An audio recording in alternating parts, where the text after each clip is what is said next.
안녕하세요. 평생 내 편이라고 여겼던 사람에게 크나큰 배신을 당하고 대차게 이혼을 해버린 30대 후반 여성입니다. 정말 많이 사랑했던 만큼 큰 시련과 아픔을 준 사람은 내가 알던 사람이 맞을까 싶을 만큼 냉정한 현실로 다가오더라고요. 하지만 그 이후로 저는 몇만 배는 좋은 사람을 만나 현재까지 알콩달콩 행복하게 잘 살고 있습니다. 그래서 이전의 아픔도 빨리 털어버릴 수 있었던 것 같아요. 그렇다면 저에게 어떤 이혼의 상처가 있었는지 이야기해 볼게요. 저에게는 현재 사랑하는 남편이 있지만 이해를 돕기 위해 전 남편을 그냥 남편이라고 표현하며 이야기를 풀어나가겠습니다. 저와 첫 번째 남편은 제가 친하게 지내는 언니의 소개로 만나게 되었어요. 가끔씩 본인이 잘 알고 지내는 단골집에 직원으로 일하고 있는 셰프가 있는데 맛집 좋아하는 저랑 만나면 잘 맞을 것 같다고 얘기를 종종 하곤 했었어요. 근데 어느 날은 아예 소개를 시켜주더라고요. 처음 소개를 받을 때 그 셰프가 일하는 식당으로 갔어요. 식당 규모가 작지 않았는데 거기에서 메인 셰프로 일하던 사람이 바로 친한 언니가 말한 사람이었죠. 언니가 워낙에 단골이었기 때문에 그곳 사장님과 메인 셰프였던 남편과도 친해질 수 있었던 거더라고요. 우선 오픈 주방으로 되어 있어서 주방에서 음식을 만드는 모습이 보였는데 요리하는 모습이 정말 멋있게 보였어요. 게다가 그날 만든 음식들이 다 맛있어서 저도 모르게 호감이 생기던 거 있죠. 하지만 그것만으로 이 사람을 좋아한 건 아니었고 첫 만남 때부터 쾌활하고 세심한 성격을 보여주었는데 그게 정말 멋있어 보였어요. 무엇보다 웃는 모습이 매력적이라 더욱 마음이 끌렸고요. 이 남자도 제가 마음에 들었는지 그날부터 대시를 해왔고 저희는 연애를 시작했어요. 연애는 거의 1년 반 정도 했습니다. 사계절 모두 겪어보면서 충분히 결혼 상대자로 괜찮은 사람이다 싶어서 서로 결혼을 약속하게 되었죠. 지금 생각해보면 모든 것이 다 끔찍하게 싫지만 그때 당시에는 눈에 콩깍지가 씌어서 모든 게 다 멋있어 보이고 잘나 보였어요. 그래서 이 사람과의 결혼 생활이 설레기까지 했었죠. 그렇게 저희 둘이서 결혼을 이야기하고 바로 추진하기 위해 시댁으로 찾아갔습니다. 근데 제 생각과는 달리 시댁은 조금 의외의 모습을 하고 있었어요. 평소 남편의 겉모습만 보면 꼭 부잣집 도련님 같아서 시댁도 잘 사는 줄로 생각하고 있었는데 막상 집에 인사를 하러 가니 생각보다 형편이 어려운 것 같더라고요. 집은 아파트도 아닌 20평도 안 되는 빌라에서 시부모님 두 분이서 살고 있었고 제 남편은 미리 독립해서 따로 살고 있었고 남편에게 하나 있는 남동생은 직업 군인이라 강원도에서 살고 있었어요. 생각보다 허름한 집 분위기에 살짝 당황하긴 했지만 이 사람의 돈이나 배경을 보고 좋아한 게 아니었기 때문에 상관없었습니다. 하지만 집 안으로 들어갔을 때 또 한 번 저를 당황시킨 사건이 하나 있었어요. 바로 주방에서의 모습이었는데요. 저는 사실 예비 며느리로서 인사를 드리러 간 거라 깔끔한 밥 한 상 먹으며 차분하게 이야기하지 않을까 생각하며 갔었습니다. 하지만 정말 의외의 상이 기다리고 있었죠. 그건 바로 술상이었는데요. 예비 며느리를 처음 맞이하는 상치고는 전혀 생각지도 못했던 차림이었기 때문에 저는 겉으로 티는 못 냈지만 속으로는 내심 놀랐어요. 심지어 그 자리에서 저에게 권하기보다는 시아버지 먼저 혼자서 꿀꺽꿀꺽 술을 마시며 거의 호구조사를 하는 것처럼 이것저것을 꼬치꼬치 캐묻기 시작하셨어요. 물어보는 내용은 딱 정말 호구조사에 관한 것이었는데요. 부모님은 뭐 하시냐? 두 분 다 살아계시냐? 지금 살고 있는 곳은 어디냐? 직장은 뭐 하는 곳이고 얼마나 버는 거냐까지 정말 다양한 것들을 물어보셨어요. 거침없는 질문에 좀 당황하긴 했지만 그래도 자식 가진 부모라면 내 자식이 만나는 사람이 어떤 사람인지 당연히 궁금할 수 있어서 저는 그 부분은 그러려니 하고 다 대답을 해드렸습니다. 그 와중에 저희 시어머니는 옆에서 한마디도 하지 않으시고 그저 저희의 대화를 듣고만 있으셨어요. 보니까 얼굴에 수심이 가득한 게 시아버지 때문에 마음고생을 심각하게 많이 하신 듯 하더라고요. 그러면서도 평소에 시아버지 말을 고분고분 잘 따르셨는지 시아버지가 안주 더 가지고 오라고 하면 더 가지고 오시고 술이 부족할 땐 얼른 슈퍼 가서 더 사오실 만큼 시아버지에게 헌신적이셨어요. 저는 이날 하루 시댁을 처음 겪으면서 느낀 건 거의 시아버지가 이곳의 독불장군이구나 라는 거였어요. 그렇게 특이한 경험을 하며 시댁에서 첫인사를 마쳤는데요. 그날 다행히도 제가 마음에 드셨는지 결혼을 허락해 주셨습니다. 그 다음에는 저희 부모님을 뵈러 갔어요. 저희 부모님은 아빠가 옛날부터 의류 사업을 크게 하셔서 저는 어릴 때부터 남부럽지 않게 부유한 삶을 살 수 있었습니다. 학원도 다닐 만큼 다니고 사고 싶은 거, 하고 싶은 거 다 누리면서 살았죠. 그때 당시에는 그게 당연한 것인 줄만 알았는데 지금 생각해보면 왜 아빠에게 조금이라도 더 일찍 고마움을 느끼지 못했었는지 참 한스러운 부분입니다. 또 저희 엄마 아빠는 금술이 참 좋으셨어요. 저는 어릴 때 부모님의 모습을 보면서 커서 우리 엄마 아빠처럼 살고 싶다는 생각을 하면서 살았는데요. 그럴 수밖에 없는 게 저희 아빠는 밖에서 힘들게 일하고 들어와서도 엄마 보고 집안일 하느라 고생했다며 늘 어깨고 팔이고 다리며 온 몸을 주물러 주면서 다정하게 대해 주셨거든요. 어떤 날은 세숫대야를 가지고 와서 저와 엄마의 발을 씻겨줄 만큼 세상에서 가장 다정한 아빠이자 남편이었어요. 그러니 저는 아빠 같은 사람 아니고는 결혼을 꿈꿀 수도 없었죠. 근데 저희 남편이 연애를 하면서 저한테 그렇게 잘했었기 때문에 저는 결혼을 생각할 수 있었던 거였습니다. 다행히 저희 부모님도 남편을 마음에 들어 하셔서 저희는 빠르게 결혼 준비를 할 수 있었어요. 남편이 남 밑에서 직원으로 일을 하고 있어서 돈을 그렇게 많이 모아둔 상황이 아니었습니다. 거기다 월급으로 버는 족족 시댁의 일부를 보내주고 있어서 더 돈을 못 모을 수밖에 없는 상황이었죠. 그래서 저희 아빠가 큰 평수까지는 못 해주시고 32평 아파트를 구해주셔서 거기에서 신혼살림을 차리게 되었어요. 남편은 저희 아빠가 해준 집에 들어가면서 정말 많이 미안해했어요. 하지만 형편이 그렇지 못한 걸 탓할 수는 없었기 때문에 저는 오히려 그걸 위로해 주었죠. 또 결혼 전에 시댁에 다녀온 이후 남편이 한 말 때문에 더 그를 이해할 수밖에 없었어요. 처음 시댁에서 인사를 하고 나온 뒤 저흰 둘이서 따로 술 한잔하는 시간을 가졌었어요. 그때 남편이 집안 이야기를 해주더라고요. 그때 당시에는 이 사람을 사랑해서 슬픈 목소리로 이야기를 하는 남편이 안쓰러웠죠. 있잖아. 내가 중학교 3학년 때까지는 우리 집이 정말 잘 살았거든. 고급 아파트에서 남부럽지 않게 살고 있었는데 그 모든 걸 다 날려버린 게 우리 아버지야. 내 친할아버지가 돌아가시면서 남겨주신 유산이 어마어마했는데 그 돈 믿고 우리 아버지가 한량처럼 술 마시고 다니고 여기저기 놀러 다니다가 결국에는 도박이랑 투자까지 손대고 나서 그 돈을 죄다 말아먹었어. 그래서 우리 부모님이 이렇게 거지 같은 집에서 사는 거야. 진짜 우리 아빠만 보면 내 속이 답답해. 근데도 핏줄을 어떻게 끊어내냐. 그래서 지금 이렇게 살곤 있는데 진짜 우리 아버지 때문에 내 속이 터질 것 같은 날이 한두 날이 아니야. 자기 우리 집이랑 아버지 보고 놀랐지. 놀라게 해서 미안해. 대신 나나 내 동생이 우리 집 살리려고 많이 노력하고 있으니까 지금은 없이 살지만 당신이 좀 이해를 해줘. 당연하지. 당신이 얼마나 열심히 살고 있는지 내가 그동안 같이 지내면서 봤잖아. 앞으로는 우리 둘이 같이 하면 돼. 그러니까 걱정하지 마.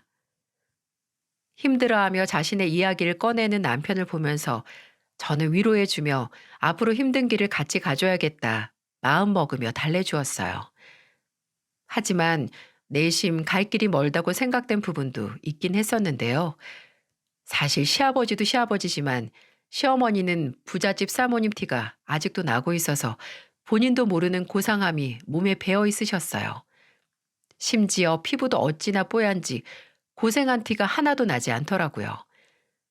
한량인 아버지와 고상한 어머니와 함께 살면서 기울어진 집안을 일으키려 고군분투한 남편이 기특하기도 하면서 한편으로는 내심 걱정이 되기도 했어요. 하지만 결혼을 약속하기로 했고 서로 어떤 어려움이 있어도 같이 헤쳐나가자는 굳은 약속을 해왔기 때문에 저는 용기를 내기로 했습니다. 그래서 남편에게 집 할 돈이 없다는 걸 알게 됐을 때는 저는 아쉽거나 서운한 부분이 하나도 없었어요. 돈이야 있는 사람들이 더 쓰면 그만인 거니까요. 그리고 그 돈도 제 돈이 아닌 저희 아빠가 결혼 선물로 해주신 거라 저는 괜찮았습니다. 그렇게 아파트 입주를 할 때도 미안해하는 남편을 보며 저는 괜찮다고 다독여 주었어요. 여보, 미안해. 내가 능력이 없어서 정말 미안. 내가 진짜 장인어른 장모님 보기에도 면목도 없고 당신한테도 너무 미안해. 됐어. 그런 소리가 어딨어. 앞으로 살면서 다 갚으면 되고 우리 둘이 열심히 벌어서 열심히 모으면 되는 거야. 우리 빨리 벌어서 아빠 도움 받지 말고 우리 힘으로 더 좋은 집으로 이사 가자. 난 그거면 돼. 알았어. 그건 내가 진짜 무슨 일 있어도 노력할 거야. 나만 믿고 와, 자기. 알았지? 알았어. 든든하다, 우리 서방. 그렇게 저희는 서로를 다독여가며 행복한 결혼 생활을 이어나갔습니다. 그러던 중 예쁜 천사들이 저희를 찾아왔고 아들 하나, 딸 하나를 낳게 되었어요. 결혼 생활을 하면서 저희 남편은 정말 저희 가족을 끔찍하게 여겼어요. 제가 생각했던 이상적인 남편과 아빠의 모습을 하면서 저한테도 또 우리 아이들한테도 정말 좋은 아빠이자 남편이었습니다. 거기다가 우리 친정 부모님께도 정말 잘했어요. 근데 지금 생각해보면 우리 아빠가 사업을 하면서 대표님 소리 듣고 돈이 있어 보이다 보니까 남편이 잘했던 것 같아요. 지금 보면 왜 그 인간의 검은 속내를 못 봤었는지 정말 한이 됩니다. 하지만 그럴 수밖에 없었어요. 왜냐하면 사람 볼 줄 안다는 저희 아빠도 남편만큼은 최고 사익감이라고 늘 인정하셨거든요. 저희 아빠는 사익감을 볼 때 다른 것 안 보셨어요. 성실함과 가족을 지키려는 노력이 있는가 없는가였는데요. 이 두 가지를 남편이 다 가지고 있어서 저희 아빠도 이 사람을 인정할 수밖에 없었죠. 그만큼 결혼 후 몇 년 동안은 가정에서도 직장에서도 정말로 좋은 사람이었어요. 근데 그런 남편이 한순간에 변할 줄은 꿈에도 몰랐습니다. 가정에 충실한 남편과 함께 행복한 결혼 생활을 이어가던 중 항상 저희를 보기 좋다 여기셨던 저희 아빠가 갑작스런 제안을 하나 하셨어요. 그 제안을 듣고 가장 눈이 휘둥그레졌던 사람은 제가 아닌 남편이었습니다. 왜냐하면 남편과 저는 생각지도 못했던 제안을 하셨거든요. 자, 내가 오늘 너희를 부르면서 아주 큰 결심을 하고 불렀다. 그걸 먼저 알고 있어야 돼. 알았어? 다른 게 아니고 자네 식당이 있잖아. 자네가 하고 싶어 하는 식당 말이야. 레스토랑이든 그냥 일반 음식점이든 자네가 하고 싶어 하는 식당 차리려면 비용이 얼마 정도 드나? 네? 아니, 갑자기 무슨 장인어른 물어보신 의도가 제가 생각한 게 맞다면 저는 괜찮습니다. 결혼하고 신혼집 들어갈 때부터 와이프랑 약속한 게 있어요. 앞으로는 장인어른 힘 안 빌리고 저희끼리 무엇이든지 해결하기로 했었습니다. 그러니 혹시라도 제가 생각하고 있는 그게 맞다면 정중히 사양하겠습니다. 저희는 지금으로도 만족해요. 직장도 좋은 곳이고요. 아니야. 내가 뭐 공짜로 해준다는 게 아니라 일단 드러나 보게. 내가 그냥 줄 건 아니고 투자하는 차원으로 돈을 빌려줄게. 자네만 직장 괜찮으면 뭐하나. 이제는 애도 둘이나 있는데 언제까지 남 밑에서 월급이나 받으며 살 거야. 내가 우리 딸이랑 손주들 때문에 하는 제안이니까 거절 말게. 자, 어서 말해보게. 어느 정도 드는가? 아, 그게 사실 아직까지는 제 식당을 꾸린다는 생각을 한 적이 없어서요. 그래? 그럼 이렇게 하자고. 내가 자네한테 1억 5천을 투자를 하겠네. 이 정도면 큰 규모로는 못 내도 어느 정도는 차릴 수 있을 거라 생각하네만. 아유, 장인어른, 정말 감사합니다. 저 정말 잘 해내 보겠습니다. 아빠, 정말 감사해요. 우린 정말 생각지도 못했는데 이 사람 출세시켜줘서 너무 고마워요, 정말. 됐어. 그 정도 가지고 출세는 무슨. 대신 정말 잘해서 잘 살아야 돼. 남의 밑에서 돈 버는 것보다 오히려 내가 끌고 나가는 게 훨씬 어려울 때가 많은 법이니까. 그리고 다시 한번 말하지만 그냥 주는 거 아니야. 투자야, 투자. 빌려주는 거라고. 그러니까 열심히 해서 갚게. 알았나? 그리고 내가 자네한테 그냥 줄 수도 있지만 빌려주는 이유가 따로 있어. 공짜로 얻은 것은 무엇이든 쉽게 생각되는 법이야.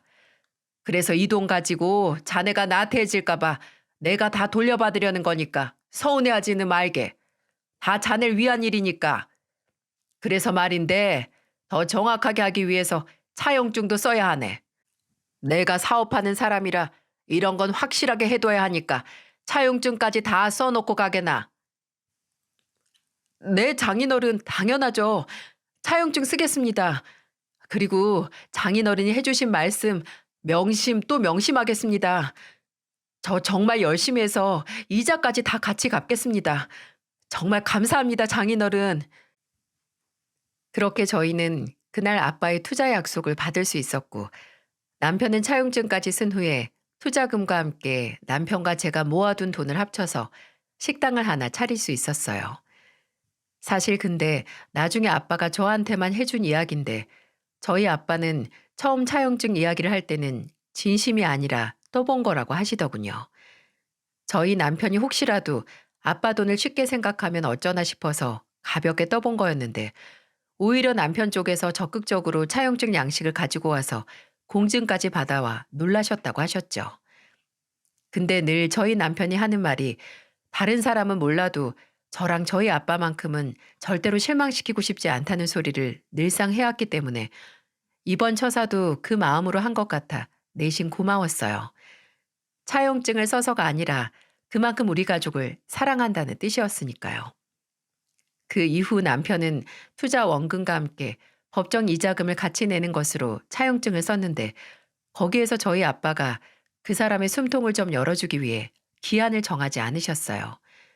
아빠가 요구할 때만 주면 된다고 말씀하셨죠. 그 모습만 봐도 저희 아빠는 정말로 그 돈을 받기 위해 차용증을 제안한 게 아니라 남편이 우리 가정을 책임지고 지킬 수 있는 강단 있는 사람인지를 보기 위함이셨던 것 같네요. 남편은 가게 인테리어를 예쁘게 해서 멋진 식당을 차리게 되었어요. 남편은 평소에 요리 실력도 좋았지만 머리가 잘 돌아가서 홍보하는 능력도 탁월했어요. 그래서 블로그나 맘카페 같은 곳에 계속해서 홍보를 했고 그 뒤로 오픈한 지 1년 만에 줄 서서 먹는 식당이 될 만큼 장사가 잘 되었어요. 물론 여기에는 남편이 홍보에 투자를 많이 한 것도 있겠지만 이곳에서 한번 음식을 맛본 사람은 몇 번이나 재방문을 할 만큼 요리도 잘했기에 입소문이 금세 날 수밖에 없었죠. 덕분에 식당 규모도 커져서 함께 일하는 직원을 8명이나 거느릴 만큼 성공한 대표님이 되었습니다. 그 뒤로도 남편은 규모가 커진 만큼 더 열심히 일을 했어요. 매일같이 직원들과 요리를 연구하고 어떻게 하면 손님들에게 더 좋은 서비스를 할 수 있을까 고민했죠. 그렇게 한 5년 정도를 정말 열심히 일에 빠져 살았던 것 같아요. 그 덕분에 TV 프로그램에서도 촬영을 올 정도로 식당은 성공 궤도를 달리고 있었습니다. 그러면서 식당의 규모는 더욱더 커져갔고 남편의 인생은 실패 없이 성공만 있는 듯이 보였어요. 하지만 그게 꼭 좋은 것이 아니더라고요. 본인의 성공이 눈앞에 펼쳐지니 어느 순간부터 남편이 나태해지기 시작했어요. 옛날에는 분명 비싼 차를 보면 여보, 당신도 우리 아빠처럼 외제차 한번 타고 싶지 않아? 우리 성공하면 집도 사고 차도 좋은 걸로 하나 뽑자. 아유, 내 주제에 무슨 그런 비싼 차를 타겠어. 나는 그냥 국산차 작은 거 타도 당신이랑 우리 애들만 안전하게 태울 수 있다면 그걸로 좋게. 라고 말하던 사람이었어요. 근데 어느 날 갑자기 최고급 벤츠를 뽑더니 점점 명품 가방에 명품 옷까지 치장을 하더라고요. 무엇보다 술을 한 번이라도 마시는 날에는 꼭 강남 가서 마시고는 술값을 600만 원, 700만 원어치 먹고 오는 날이 허다했어요. 저는 너무 심한 사치에 남편과 자주 다투곤 했었습니다. 아니 여보, 미쳤어? 도대체 누구랑 마셨길래 돈이 이만큼이나 나와? 카드값이 한 번에 600만 원이 결제되는 게 맞는 일이냐고. 이제야 우리 돈 좀 모으고 있는데 벌써부터 나태해지면 어쩌자는 거야. 아니 여보, 당신이 벌어? 내가 고생해서 내가 번 돈으로 내가 쓰는 건데 왜 이래 짜증나게. 뭐? 짜증나? 아니 사람이 왜 이렇게 변했어? 돈 좀 반짝 벌게 됐다고 이렇게 변하는 게 어디냐고. 당신 나랑 아빠한테 한 약속 잊은 거야? 돈 빨리 벌어서 우리 아빠한테 빨리 갚는다고 했잖아. 아 진짜 왜 이렇게 사람이 구질구질해. 이만큼 벌었으면 번만큼 쓸 수 있는 거 아니야? 그리고 장인어른 돈이야 기한 없이 빌려주신 건데 그게 무슨 상관이야 도대체. 그깟 1억 5천은 나한테 이제 돈도 아니라고. 그거 금방 벌어서 갚으면 돼. 진짜 너무 변했구나 당신. 알았어 좋아. 금방 모을 수 있다고 했지? 어디 두고 보자고. 저는 적반하장으로 나오는 남편의 모습을 보면서 제대로 정신 차리게끔 해야겠다고 생각을 했어요. 그래서 바로 저희 아빠에게 전화를 해서는 남편의 상태를 다 말했습니다. 아빠도 깜짝 놀라서는 본인이 알아서 하겠다고 하면서 맡기라고 하더군요. 근데 정말 저희 아빠가 제대로 한 방을 먹여주셨습니다. 주말에 남편과 집에서 쉬고 있었는데 갑작스럽게 저희 아빠가 집으로 방문을 하셨어요. 저와 남편은 생각지도 못한 방문이었기에 내심 깜짝 놀랐죠. 근데 저희 아빠가 다짜고짜 하는 소리로 인해 아, 아빠의 참교육이 시작되었구나 싶었답니다. 자네, 때깔이 아주 좋아 보이네. 요즘 장사 잘 되는가 봐. 아, 예, 장인어른. 장인어른 덕분에 식당이 아주 승승장구하고 있습니다. 오, 그래? 자, 그렇다면 내가 투자한 돈도 다 모았겠지? 내가 급히 사업 자금으로 쓸 데가 있어서 그러니까 지금 바로 좀 1억 5천 보내게나. 5년 내내 성공해서 크게 식당 확장했으면 그 정도는 모았을 거 아닌가. 저번에 보니까 TV에도 나온 것 같더만. 그럼 아주 돈 많이 모았을 거 아니야. 네? 아, 장인어른, 그게 돈을 좀 모으긴 했었는데요. 저희도 얼마 전에 식당에 투자한다고 거금이 좀 들어가서요. 죄송하지만 기한을 좀 주실 수 없으실까요? 뭐야? 그게 도대체 무슨 소린가? 내가 달라고 할 때 주기로 약속된 거 금세 잊었나? 아직 차용증도 들고 있을 텐데 말이야. 죄송합니다. 아, 정말 죄송합니다, 장인어른. 시간 조금만 주시면 빨리 돌려드리겠습니다. 됐고, 그럼 일부라도 내놓게. 당장 1억 5천이 안 되면 되는 만큼이라도 내놓으란 말이야. 그게 지금 모아둔 돈이 없습니다. 장인어른, 정말로 급하게 쓸 것들이 좀 많이 있어서 급히 썼어요. 뭐야? 자네 정말 생각이 있는 건가 없는 건가? 모아둔 돈이 전혀 없다고? 그런데도 지금 입고 있는 옷이며 자네 집 밖에 있는 차가 다 명품이라는 게 말이 되나? 이게 도대체 무슨 경우야? 자네 왜 이렇게 변했는가? 옛날에는 내가 차를 한 대 사준다고 해도 그렇게 거절하던 사람이 왜 이렇게 변했어? 정말 죄송합니다, 장인어른. 제가 미쳤었나 봅니다. 정신 차리겠습니다.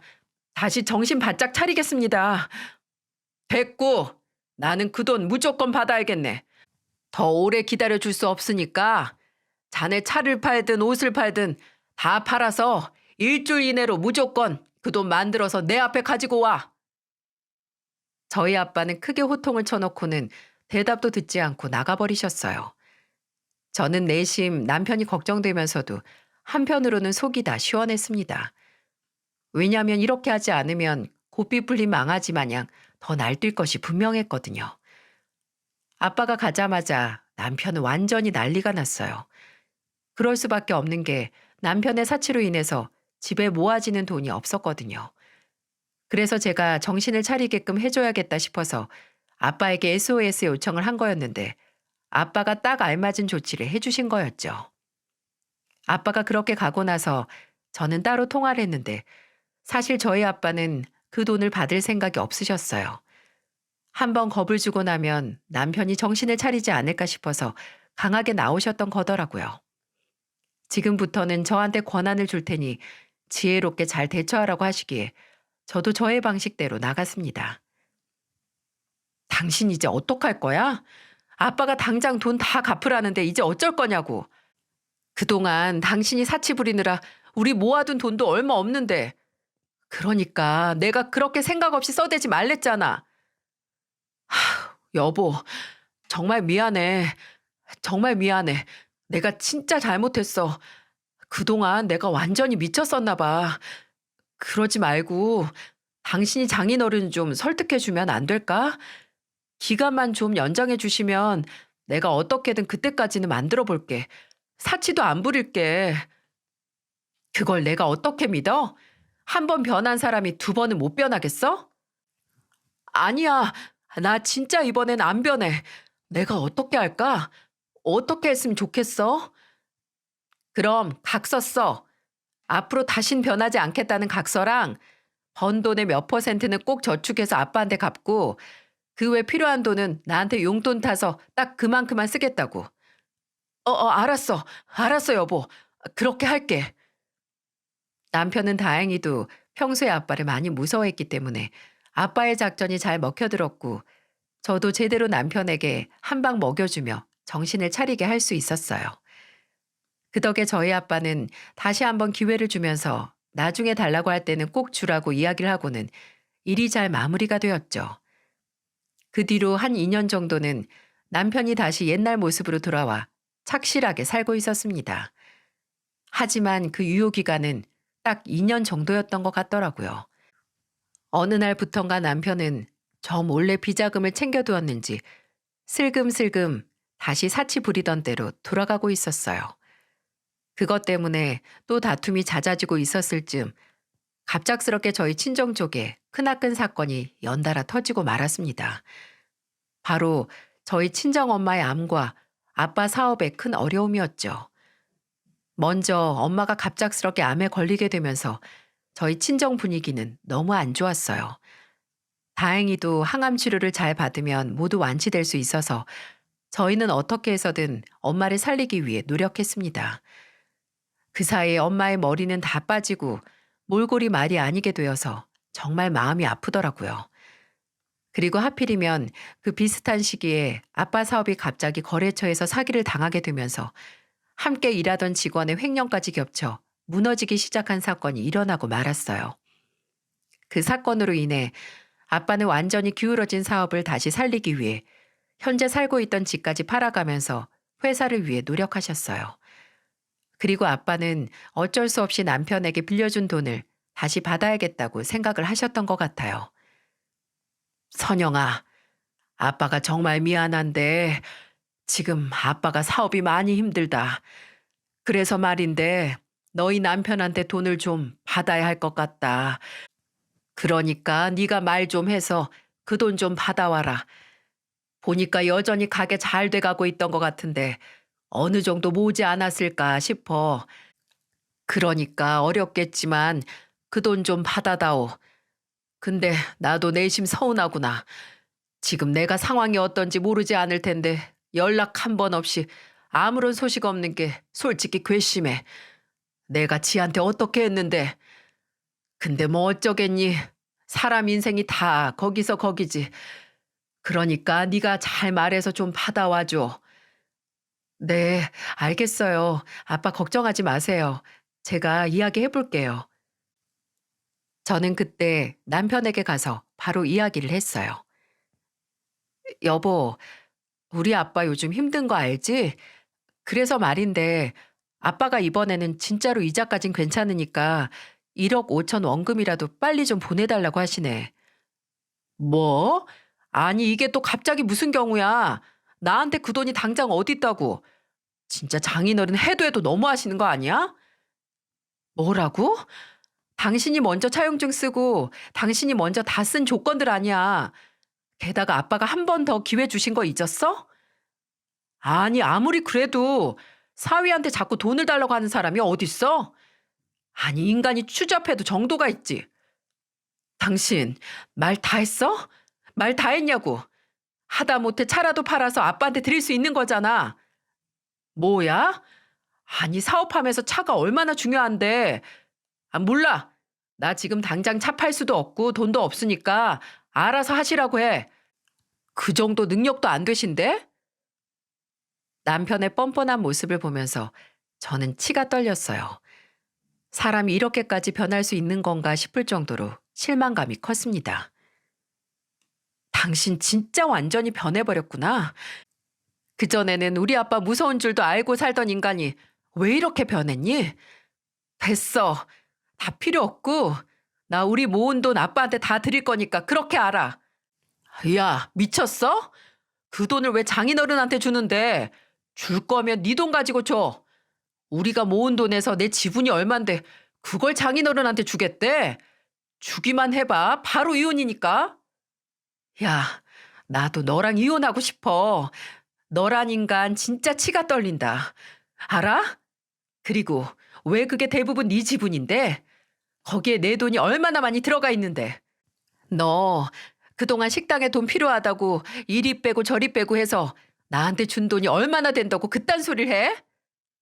그게 다 나 혼자 살자고 한 짓이냐? 다 우리 가정 지킨다고 그런 거 아니야. 우리 가정을 지키기 위해서 그랬다고? 웃기지 마. 오히려 우리는 더 불행해졌으니까. 당신 각서 쓴 지 얼마나 됐다고. 돈 빼돌려서 사치 부리고 다니고 술 마시고 다니고. 그것도 다 우리 위해서 그런 거니? 뻔뻔해도 정도가 있어야지. 아이, 몰라. 어쨌든 당장은 보낼 돈 없으니까 그런 줄 알아. 저는 무책임하고 적반하장으로 나오는 남편이 괘씸했어요. 근데 거기에서 우리 남편이 또 어떻게 나왔는지 아세요? 정말 뻔뻔하기 짝이 없더라고요. 저는 남편의 행동을 전해 듣고는 뒷골이 땡겨 죽을 뻔했어요. 이 일은 저희 엄마한테서 전해들은 사건이었는데요. 남편은 저와 싸운 뒤에 갑자기 저에게 말도 없이 친정집을 방문한 것 같더라고요. 그러면서 우리 엄마는 사위의 갑작스러운 방문에도 당황한 기색 없이 평소처럼 대하면서 아빠의 사업 얘기를 한 번 더 꺼냈다고 하셨죠. 그때 남편의 대답이 정말로 가관도 그런 가관이 없더라고요. 자네 왔는가? 요즘 사업 때문에 바쁘다던데 밥은 잘 챙겨 먹고 다니는 거야? 장모님, 밥은 됐고요. 지금 암 걸리셨다고 하는데 머리가 많이 빠지셨네요. 고생이 많으시겠어요. 그렇지 뭐. 그래도 살기 위해서 하는 거니까 힘든 과정만 지나면 살 수 있다는 희망으로 버티고 있네. 근데 지금은 내가 문제가 아니라 자네 장인이 더 문제야. 자네도 들었겠지만 전에 약속했던 돈 이번에 좀 보내주게. 그래야 자네 장인이 살아. 엄마는 여기까지 정말 좋은 말로 남편에게 이야기를 했다고 했어요. 근데 들려오는 남편의 대답은 단언컨대 이 사람을 겪으면서 처음 듣는 말투라고 하더라고요. 아, 나 진짜 또 귀찮게 하네. 아니, 왜 자꾸 돈 얘기를 하시는 거예요? 제가 알아서 할게요. 왜 보자마자 돈 얘기를 하시는데요? 뭐야? 아니, 자네가 어떻게 그런 소리를 하나?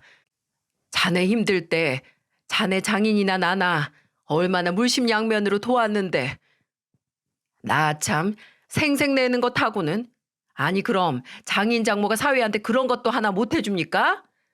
오히려 지금 두 분이서 하는 짓이 딱 줬다 뺏는 꼴밖에 더 되냐고요.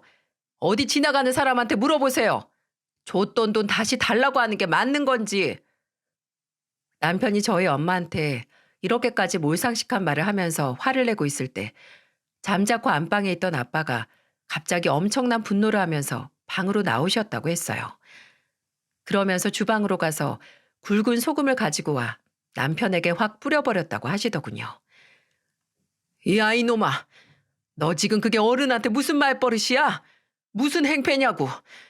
네가 아주 이제는 사람 되는 걸 포기했나 보구나. 이 배은망덕한 놈. 썩 나가. 당장 나가. 아니, 여보세요, 장인어른. 좀 진정 좀 하세요. 제가 안 드린다는 게 아니에요. 사람 말을 끝까지 들으셔야지, 원. 돈 드릴 거예요. 드릴 건데 좀 깎아주십시오. 솔직히 1억 5천 다 받아낸다는 거 좀 치사하다고 생각 안 드세요? 그러니까 1억으로 해주시죠. 1억도 제가 많이 양보한 거예요. 남편의 얼토당토하는 이야기에 저희 엄마는 황당함을 금하지 못하고 있었는데 거기에서 저희 아빠가 완전히 이상한 행동을 하셨다고 하더군요. 곧바로 아빠는 화를 내도 모자랄 판에 고개까지 뒤로 젖혀가며 깔깔 웃어댔고 이어서 아주 통쾌한 이야기를 했다고 하셨습니다. 근데 어쩌냐? 우리 딸이 나한테 돈 다 보냈는데 우리 딸이 나한테 원금 플러스 이자까지 다 해가지고 1억 7천만 원 나한테 다 보냈다고. 이제 어쩔래? 나는 다시 줄 생각도 없는데. 뭐라고요? 돈을 다 보냈다고요? 그래, 다 보냈다고. 왜, 꼽냐? 근데 나는 받을 거 그대로 받은 것 뿐일세. 자네가 직접 자네 손으로 쓰지 않았나? 1억 5천에 이자까지 다 쳐서 주겠다고. 나는 그거 그대로 받은 것 뿐인데 문제 없지 않나? 근데 나는 거기에 이자는 빼줘 보려고 했는데 그것도 부족해서 아예 원금을 깎으러 찾아와? 자네가 사람인가? 그러면서 행패를 부려? 내가 사람을 잘못 봐도 한참 잘못 봤어. 썩 꺼져. 저희 아빠는 한참을 비웃어주며 남편에게 이야기를 했고 남편은 황당해하는 얼굴로 열이 잔뜩 받았는지 얼굴이 울그락불그락해졌다고 하더라고요. 하지만 거기에서 또 물러날 저희 아빠가 아니기에 소금을 더 챙겨와서 막 뿌려버리며 남편을 내쫓았다고 했죠. 근데 남편은 저희 친정집에서 나올 때 정신 차리고 나온 게 아니라 오히려 더 저에게 대한 분노를 품고 나온 것 같더라고요. 저는 남편이 친정집에서 그런 행패를 부리고 나왔는지도 모르고 집에서 아이들을 보고 있는데 엄청나게 분노한 남편이 현관문을 쾅 닫아버리며 들어오더군요. 그러더니 다짜고짜 깡패짓을 했습니다. 아! 이게 무슨 짓이야? 저는 순간 깜짝 놀라 소리를 질렀고 제가 소리를 지를 수밖에 없었던 이유는 바로 남편이 제 머리채를 잡아 뜯었기 때문이었어요. 하지만 저는 남편이 이렇게 화내는 이유가 예상이 갔고 저한테도 다 계획이 있어서 남편이 머리끄댕이를 잡고 있는 걸 그대로 놔뒀습니다. 야, 이 여편네야. 너 미쳤어? 네가 제정신이냐고. 어떻게 그 돈을 나한테 상의도 안 하고 장인어른한테 보내? 네가 뭔데 내 돈을 마음대로 쓰냐고. 왜? 왜 그게 네 돈인데? 나는 우리 아빠한테 줄 돈 보낸 것뿐이야. 네가 그 큰 돈을 우리 아빠 아니었으면 벌 수나 있었을 것 같아? 이게 진짜 정신 못 차리고 개기네. 미쳤어 너 지금? 미쳤냐고? 미친 건 너겠지. 어디 그렇게 꼬우면 법대로 나가보시던지. 누가 미쳐서 잘못한 건지 다 따져보자고. 그리고 너 지금 내 머리채 잡았지? 이거 지금 우리 애들이 다 보고 있어. 어디 애들 보는 데서 더 하고 싶으면 해봐. 저의 말에 남편은 그제서야 당황하며 아이들이 있는 쪽을 쳐다봤고 아이들은 울면서 아빠를 말리고 있었어요. 아이들의 만류에 정신을 차린 남편은 제 머리채를 탁 놓으며 이 재수없는 여편네 같으니라고. 내가 빨리 이혼해버렸어야 했는데. 아우, 내 피 같은 돈. 하면서 밖으로 나가버렸어요. 저는 남편이 나가자마자 경찰서에 남편을 신고해버렸어요. 제 머리채까지 잡은 이 사람을 도저히 용서할 수 없어서 아예 이혼할 생각으로 곧바로 신고를 해버렸죠. 그 뒤로 남편과의 사이가 완전히 틀어져 이혼 소송을 하게 되었습니다. 이혼을 하면서 저는 남편에게 당당히 이야기를 했습니다. 이 집, 내 집인 거 알지? 여기 들어올 때 당신 돈 한 푼 들어간 거 없으니까 내 집이잖아. 그건 누구보다도 당신이 더 잘할 테고. 그러니까 당장 우리 집에서 나가. 참네. 나가라면 누가 못 나갈 줄 알고? 걱정 마. 나도 이제 이 집은 진절이 나게 싫으니까. 이 집 아니면 내가 갈 데가 없을까 봐. 나 이제 옛날에 그 찌질했던 인간 아니라고. 이 거지 같은 집에서 잘 먹고 잘 살아라. 남편은 저에게 가짜는 소리를 하며 뒤도 안 돌아보고 나갔습니다. 정말 어쩌면 사람이 저렇게까지 변할 수 있는 건지 저는 도무지 이해가 안 가더라고요. 그래도 거머리처럼 안 들러붙어서 다행이란 생각이 들긴 했어요. 그 이후에는 재산 분할 문제 때문에 길고 긴 싸움이 이어질 수밖에 없었는데요. 오랜 싸움 끝에 나온 결과로는 이혼에 있어서 제 문제는 하나도 없어서 양육권도 제가 가지고 올 수 있었고 재산 분할도 저에게 유리한 쪽으로 마무리될 수 있었어요. 그렇게 완전히 이혼한 후에는 저는 남편이었던 인간이 너무나 미워서 제발 그 인간의 식당이 망하길 바라고 있었어요. 그런데 딱 1년 뒤에 박수치며 잔치를 벌일 만한 소식이 들려왔습니다. 어느 날 저와 친하게 지냈던 전 남편 가게에서 매니저를 오래 한 친구에게서 연락이 왔어요. 그 이유가 무엇이었냐면 전 남편의 실상이 직원들한테서 고발되었다는 이야기를 전하기 위해서였죠. 이건 저도 몰랐던 사실인데 전 남편이 그 많은 직원들을 거느리면서 직원들 기강을 잡는다고 괜히 엎드려 뼈처리 시키거나 기합을 주고 있었는데 그걸 그 직원들이 영상으로 찍어 인터넷에 유포를 해버린 거예요. 게다가 거기에서 그치지 않고 임금도 제때 안 줘서 큰 반발을 샀고 임금을 받지 못한 직원들은 전 남편이 유통기한 지난 걸 괜찮다고 며칠 더 쓰라고 한 말들을 다 녹음해서 고발을 했다고 하더라고요. 그 결과 전 남편의 사업장은 완전히 쑥대밭이 되어버린 듯 했어요. 하지만 여기에서 더 충격적인 것이 있었는데요. 전 남편은 새로 들어온 결혼할 남자가 있는 여자 직원에게 수시로 찝쩍거리면서 수시로 여행 가자, 사랑한다, 그 남자 버리고 나한테 와라 등등의 문자를 보냈었는데 그걸 그 여직원이 참지 못하고 전 남편이 보낸 문자를 다 캡처한 뒤에 고발을 하면서 전 남편은 완전히 몰락한 듯 했습니다. 저는 이 소식을 듣고 저는 망하길 기도했었다고 하지만 속으로는 이렇게까지 무너질 수 있나 싶어 놀랍더라고요. 전 남편은 결국 자신이 판 무덤에서 본인이 빠져 죽은 거나 다름없었죠. 하지만 여기에서 또 끝이 아닙니다. 이번에는 우리 12살 된 아들에게서 들을 수 있었는데요. 아들이 갑자기 와서 저에게 전 남편이 암에 걸렸다는 이야기를 해오는 거예요. 놀라지 않을 수 없는 이야기인지라 저는 깜짝 놀랐습니다. 저는 아이들이 저 때문에 아빠와의 인연이 끊어지는 건 원하지 않아서 가끔씩 연락을 주고받는 건 허용하고 있었어요. 그리고 아이들은 가끔씩 시댁에도 놀러 가곤 했었는데 그건 정말 아빠를 보러 간 것이 아니라 결혼 생활 때 아이들에게 지극정성으로 잘해주셨던 친할머니를 보러 간 것뿐이었죠. 그 집안에서 유일하게 착하고 천사 같았던 사람이 아이들의 친할머니였기 때문에 아이들이 가고 싶어 할 때면 한 번씩 보내주곤 했었어요. 근데 친할머니 집에 다녀온 우리 아이가 이렇게 이야기를 하더군요. 엄마, 할머니 집에 갔는데 아빠가 아파서 누워 있었어요. 아빠가 말해줬는데 아빠 위암이래요. 어머, 뭐라고? 위암? 얼마나 아픈 거래? 너 그래서 아빠한테는 괜찮으시냐고 여쭤봤어? 아니요. 뭐? 그럼 뭐라고 했는데?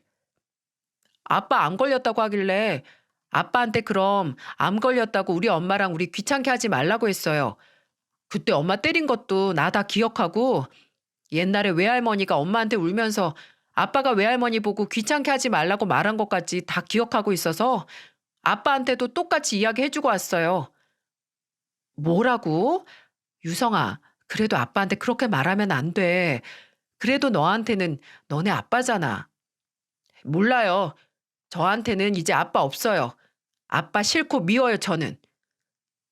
저는 아빠에 대한 감정이 좋지 않은 아들을 보며 마음이 무너지는 듯 했어요. 그리고 참 미안하더라고요. 못난 아빠를 알게 한 제가 참 한심하기도 했었죠. 전 남편은 그 뒤로 수술을 했는지는 모르겠지만 어쨌든 전 아이들 때문에 가끔 전 시어머니와 연락하면서 들은 바로는 수술을 하고 암은 잘 완치됐다고 하더라고요. 하지만 식당 사업은 재기가 어려워졌고 그 근방에는 전 남편의 횡포가 다 알려진 바람에 취직도 어려워 시댁에 얹혀 살고 있다는 얘기만 전해 들었네요. 저는 왜 진작에 전 남편이 위암에 걸렸다는 소리를 하지 않았냐며 전 시어머니께 여쭤봤었어요.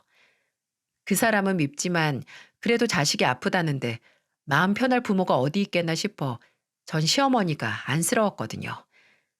하지만 그분은 오히려 제가 전 남편 때문에 고생을 얼마나 많이 했는지 아셨기 때문에 일부러 언급조차 안 하신 듯 했어요. 저에게는 여전히 참 고마운 분이죠. 아무튼 저는 그렇게 전 남편의 인생 몰락에 대한 소식을 듣긴 했지만 사실 이혼한 뒤로 이 사람에게 받은 상처가 치유가 될 수 있을까 싶을 만큼 참 힘든 시간을 보냈습니다. 근데 생각지도 못하게 저희 직장에서 저를 오랫동안 지켜본 사람이 있었고 그 사람이 저에게 고백을 해오는 일이 있었어요. 저는 그 사람을 직장에서 오래 겪으면서 얼마나 괜찮은 사람인지를 잘 알고 있어서 한참 망설이다가 다시 한번 용기를 내서 연애를 하다가 재혼까지 하게 되었네요. 그 사람은 지금 저희 아이들한테도 너무너무 잘합니다. 놀랍게도 그 사람은 초혼이라서 아이가 없어 우리 아이들을 본인 자식이라고 생각하며 지극정성으로 키워주고 있죠. 우리 아이들도 잘 따르고 있어서 얼마나 고마운지 몰라요. 여러분, 가장 배우기 어려운 교훈은 우리에게 상처를 안겨준 자들을 용서하는 것이다. 라는 명언이 있습니다.